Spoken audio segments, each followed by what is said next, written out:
All right. Hi, guys. Welcome to another week of the NatRev MD podcast. So here's the thing. Most urgent care owners are leaving money on the table. They're stuck in survival mode. And today I have with us an amazing owner, clinical leader who's turned to operations. She really has done all the things. And she's here to kind of just talk about that journey when it comes to entrepreneurship. It is and can be lonely. And, we heard from you guys. We know that folks are liking these stories when it comes to just hearing other people's journeys. I think it gives us hope. It gives us, some, vision of somebody else being able to do it and how we can take those learnings and apply them to our own practice. So having said that, I want to welcome Krysta to the show. Krysta, welcome. Thanks for joining me and being on this crazy podcast with me. Thank you. It's good to be here. Thanks for asking me. Of course. Okay, so give me your story. Clinical, you're a nurse by background. And so give me kind of that journey of just your career, being a nurse, what kind of nursing you did. And then now your operations story with being both an owner as well as the COO of a large urgent care. So I started off my career as an RN working in the emergency department. I worked in a level 2 trauma center, very fast-paced, busy ER. From there, I went to surgery center because I was looking for a little less lengthened shifts and something different. I had small kids. I loved it. I became the director of nursing within, I think, 3 months of working there. So that required full-time work. We were Joint Commission certified. I went through that whole process. We developed a total joint program while I was there. Then transitioned to school nursing, again, to have more capacity to be a mom and be home with my kids. From school nursing, my husband and I started looking into partnering with one of the physicians he had worked with in the ER.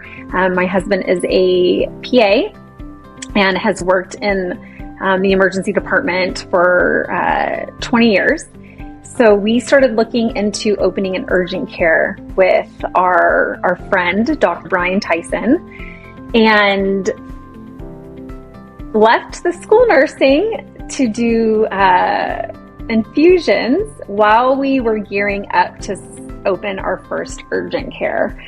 That was a lengthy process. It took about 4 years to get the urgent care up and going. Brian Tyson at the time owned 2 urgent cares, and we partnered with him to have the turnkey kind of operation with HR. He had been through it, many conversations with him.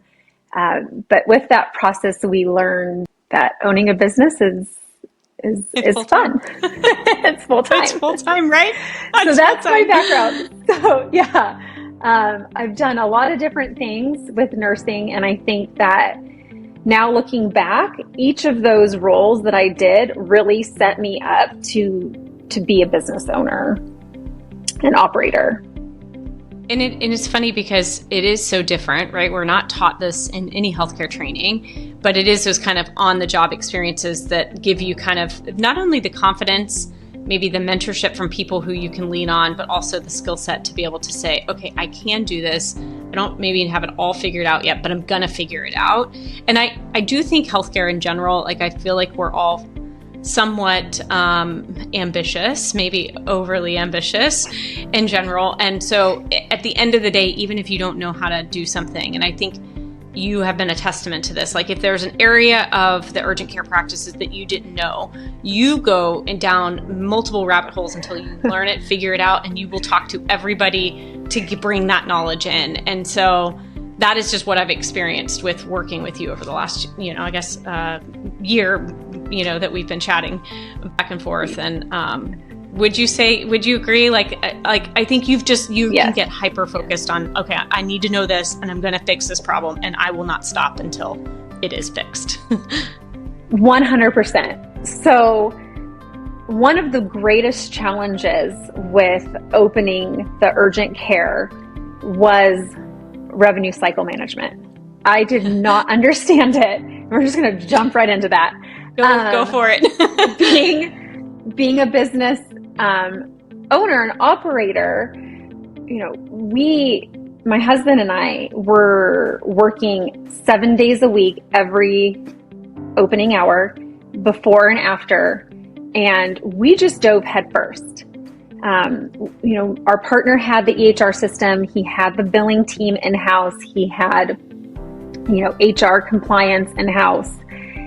And so we relied on them, but my personality is that even though you have these systems in place and you have these people, I need to know the background and educate myself so I can understand and speak to them, and understand the terms that they're using and understand the importance of insurance verification. I didn't understand that in the beginning. We've spent a lot of time talking about insurance verification. It is the thorn of revenue cycle management. So when we first started, I didn't understand, well, what's the big deal with insurance checks? Why do we need to verify eligibility? Isn't that the billing department's job? So I started researching and educating myself on revenue cycle management. And I didn't know that term fully when we first opened and started, but I knew how to take care of patients. I knew how to do the back office type stuff, but working front desk was new. So I found textbooks and I listened to textbooks. I found every book I possibly could and would listen to the books while I was cleaning the urgent care, doing other tasks. And then I started looking at podcasts, and that's when I stumbled upon your podcast. And I'd already had a little background information at the time. And then I listened to one episode, I can't remember what it was. And I was like, oh my goodness. It was like a light bulb moment. I sent it to our CFO, and then him and I just started communicating back and forth with numbers for your podcast. Yep. Because you took everything that I had learned through these textbooks, and I was experiencing working front office and learning different ways to verify insurances and check eligibility. And you put it in small, easy to digest chunks that we could understand. And I was like, oh, wait a second. I don't think that's happening for us. I don't think that the in-house billers are doing this. And then I'd question them, and they didn't make that connection. So I started noticing small discrepancies in what I was learning and what was maybe being done in-house. And I started asking more questions. And the more questions I asked with the internal billing department, the more challenges I faced with them. And, I started asking our partners different things. And really, the more I educated myself, the more I learned that we had some improvements that could be made with our revenue cycle management. And I emailed you, and you replied like right away with your phone number. And I was like, oh my gosh, I remember telling my staff, like, you're never going to believe who emailed me. Because they all knew that I was, constantly binging on the books podcast or on podcasts or whatever. Yeah. I'm like, I can't believe it. So, and then we talked, and we just had a conversation. Yeah. And it was really one of the first times in my journey. I think we were 6 to 9 months in at the time. It was probably about a year ago. Oh, yeah, it was probably about a year ago. I was like, oh, she gets it. We're speaking the same language. You understand the challenges that I'm facing. You've seen this before with other practices. And it was really just a conversation at the time. We weren't in a position to make any changes. Yeah. Yeah. It was just nice. It was just Validation. Yeah, I mean, it's funny because I think we're not taught all of this stuff in healthcare, but yet at the same time, I think having healthcare team members, again, regardless of nurse, PA, physician, like regardless of the continuum, I think having those individuals managing and running and operating healthcare businesses is so important, right? Because we get the clinical side of things, we get the patient care workflow piece. And so if the right education is given to a healthcare individual who can know the healthcare side, but then apply that from a business perspective, I personally think that's what makes practices really, really successful. I mean, and you even see that in leadership roles, like having physicians or PAs or nurses who are taking those leadership roles, depending on the department that they're in, or over the entire company. I mean, I just think it drives appropriate care and appropriate decisions. And so, but to your point, because we're not taught all of this healthcare business side, it takes a minute, and it does take you kind of poking and prodding. And, even in my own career, like I've had to poke and prod for the business side. And then once it clicks, then it's like, okay, nothing's in our way now. And I think I've seen that from you guys. I mean, from switching RCM with one site to now, all of your locations. But then it's also like, okay, now what process are we improving? And you and the team are like going after process after process after process. And I think that is the sign of a good leader, is you dive in, you figure it out, you learn it, you get some experts, and then you just trailblaze. So I agree. And it's a challenge. You have to be willing, I think, as a business owner, to put in the work. And if you're not working alongside your team and discovering these challenges, I feel like it could hold back your business and hold back the growth that people want. So, I worked front desk every day. I saw the challenges. I worked back office every day, saw the challenges.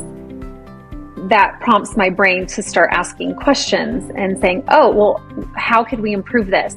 Who could I reach out to that's an expert in this field or has been here and done this, to see what's going on? Another thing that's really not talked about in medicine or practice ownership is your EHR system. Oh. I mean, that's a whole other topic. And how that is set up, like, okay, so there's the first piece of I'm going to select the EHR, right, in the PM software. And I think you guys had a great system identified. I don't think that was ever your issue. But then how to manage then the workflow within the system and how it's set up is such an important part. And yeah, I mean, it's an important piece, as you guys have learned. It's a full-time job in and of itself. We utilize eClinicalWorks. It's very customizable, which is amazing. However, you have to have the capacity to sit on the phone with them or to play around with it and get it up to your individual site standards. And I think that's with any EHR system. Yeah, agree. Across the board. You have to be able to take your workflow, your insurance companies, your medications, your lab tests, whatever you're doing, and use your software to your advantage and get it optimized. And we've had to go through lots of different phases with that and getting coding right in there and making sure one little box was checked. It's been a full-time job, and that's something that unfortunately our partners hadn't done. They started their practice right before COVID hit, and they just exploded. So they didn't have the time to put into this. They went from 0 to 1 million basically overnight with patient volume, and they just did not have the time to manage that. And our partner that's not his area of expertise. He wants to be with patients. He loves patient care.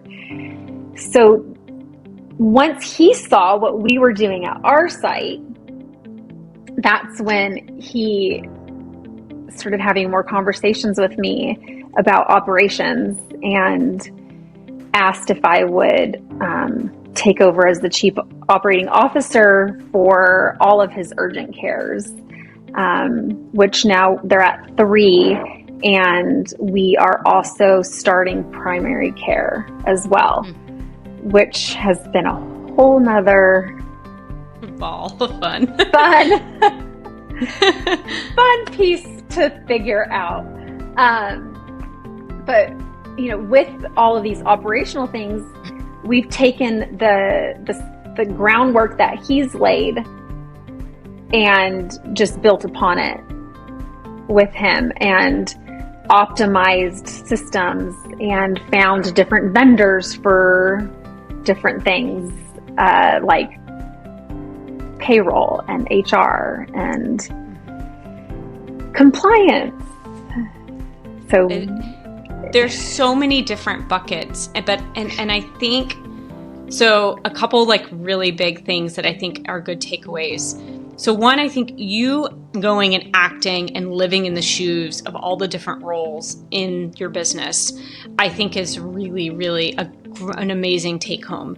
And I've done the same thing in regardless of whatever role I've held. I think that doing that and living in their shoes is so important, not only so that you can understand what they do every day, so that you can help hold them accountable, but that you can support them and understand and improve efficiencies and ask the questions with some background knowledge, because it's hard, I think, to understand and manage somebody if you've not done their role. And obviously that doesn't mean you need to go do front desk for like a year. I think going and living in that, and understanding that piece, spending some time in those roles is really key. The other thing I'm hearing is, in the beginning, when you are starting a business, you are everything, right? You don't have necessarily the cash flow to hire the whole suite of individuals. Now, for any business, and so you do have to act and do all of the things. And then as kind of revenue picks up and as cash flow picks up, then it's like, okay, what is my superpower? And how can I delegate what is not either a useful spend of my time or something that I can have somebody else do for less, so that I can do my superpower? Like, your superpower is operations. Like, you are very process oriented. You're very solution oriented. You understand, okay, this is a problem. I have to fix it. But then that means you need to get the other, 8 things that may be on your plate off of your plate. And so it just takes time, I think. And that is a continuum, which is why hopefully you're not working 7 days a week right now anymore. Trying not to. Trying not to. Okay, we'll got some work to do then. Or at least not all day, every day. Let's put it that way. I have scaled back. Good. I think a lot of that has to do with partnering with individuals that are like-minded and take that burden off of you. Revenue cycle management was a huge burden of mine and took a lot of my time. I didn't realize how much time it was taking until I started working with your team and having people that I trusted and I knew were doing things the way I would do them personally. Yeah. That was a huge relief. So it's like you get one thing taken off and then you're like, oh, I've got all these other things. And I'm trying to, promote from within and identifying my staff's strengths and where I can use those strengths to my benefit to ultimately help the company. But I agree, you have to, part of my leadership style is I would never ask anybody that works for me or with me to do anything I wouldn't be willing to do myself. Yeah, and 100%. That includes cleaning. I still go in and clean every day. I love scrubbing a toilet. I work front desk. I can go in and fill in anytime that they need me to, or just to kind of give a break and to stay relevant and to know what the current challenges are. But yeah, my goals for the next year are to rely more on the incredible staff that not only I have at my site, but our partner has at his site, and get them more involved in leadership and operations alongside me, and be able to keep improving these processes and diving into the next level of business. I love that. And I think it touched on the culture piece too, right? So, because I think your team, the individuals that we've encountered, respect you. They know that you could come in and do any of these roles. They know that you have done these roles. And so, urgent cares are fast paced, right? It is go, go, go. It is, and you guys have grown a lot over the last, short several years. Mm-hmm. So what are some other tips or tricks that you have to keep the culture, to keep the culture in the workplace where people want and enjoy to come to work?